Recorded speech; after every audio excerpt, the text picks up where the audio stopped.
Scene: late afternoon, Baton Rouge, Louisiana. The late afternoon sun hung low over Baton Rouge, casting golden shadows across cracked sidewalks. Lieutenant Immani Harper walked through the streets with quiet confidence, the kind that came from years of discipline, from knowing exactly who she was. Her sharp, dark brown eyes scanned the neighborhood.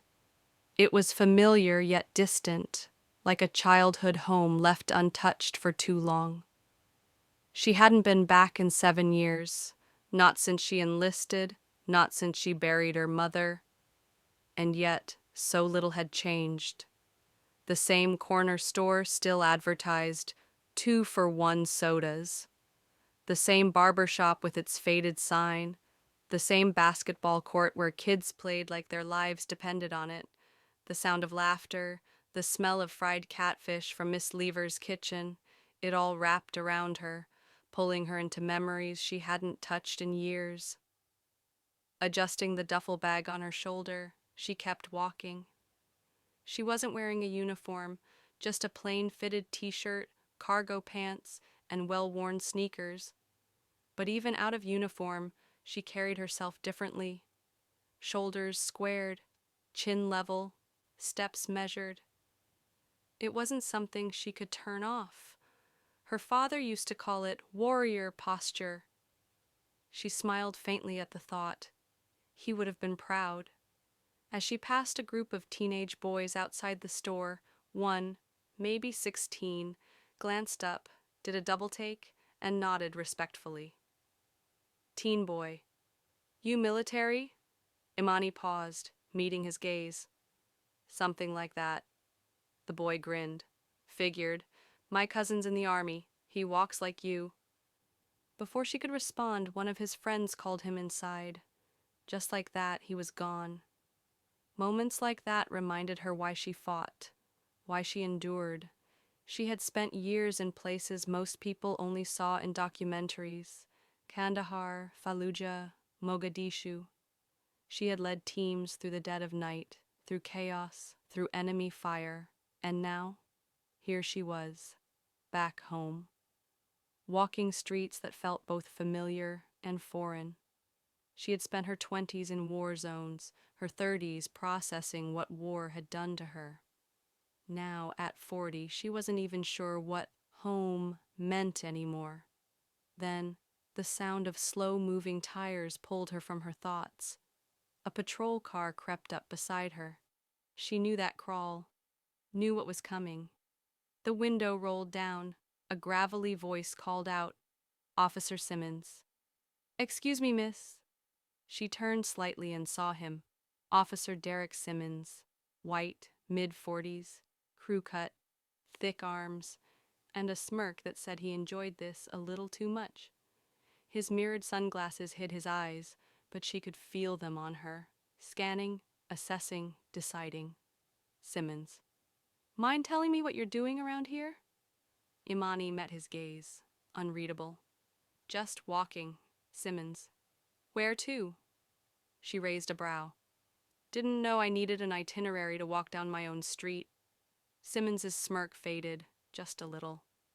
"We've had some break-ins, just making sure everything's in order." Immani. "You see me breaking into something?" Silence. A muscle in his jaw twitched. He leaned against the open window, exhaling sharply. "Just doing my job." She nodded slowly. "And I'm just walking." But Simmons wasn't looking for conversation. He was looking for control. Something about her, maybe her presence, maybe the way she refused to shrink, didn't sit right with him. The tension in the air thickened. Then, click. He put the car in park. Simmons. "Hold on a second. Let me see some ID." Immani didn't move. She had assessed threats her entire career. And right now, she wasn't just evaluating a man in uniform. She was evaluating a man getting too comfortable with his authority. But she already knew one thing. This wasn't over. The street was quiet. The tension thick, like a storm about to break. Simmons, more impatient. ID. Immani moved slowly, reaching into her pocket. She pulled out her military ID, but she didn't hand it over, just held it up. Simmons squinted at it. Military, huh? She had seen men like him before, the kind who saw a black woman in uniform and still assumed she didn't belong. Simmons, skeptical. Where exactly did you serve? Immani. I don't answer unnecessary questions. Simmons exhaled through his nose, lips pressing together. Then, without warning, he snatched the ID from her hand. Simmons, mocking, Navy SEALs? He dragged out the words like they were a joke. That's cute. A flicker of heat passed through Immani's chest. Not anger, annoyance. The same kind she'd felt 100 times before in rooms full of men who assumed she wasn't enough. Immani, firm. Return it. Simmons smirked. You sure this isn't fake? The insult was blatant, so ridiculous she almost laughed. Immani, flatly. You can run it through your system. You'll find out soon enough. But that wasn't what Simmons wanted. He wanted a reaction. Then, something shifted. A young woman on the sidewalk raised her phone, recording. Simmons saw it, and suddenly the power dynamic changed. Simmons, muttering, I don't appreciate people making a show out of me doing my job. Immani, coolly. Then stop putting on a show. His grip tightened on her ID. His stance shifted, a challenge.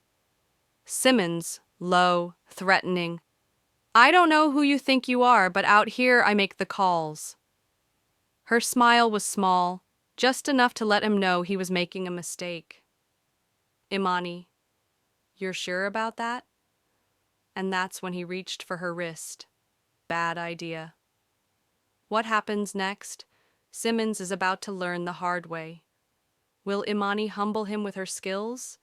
Will the video expose police misconduct? And what bigger fight is just beginning? Subscribe and hit the bell for the next episode, because some stories need to be told.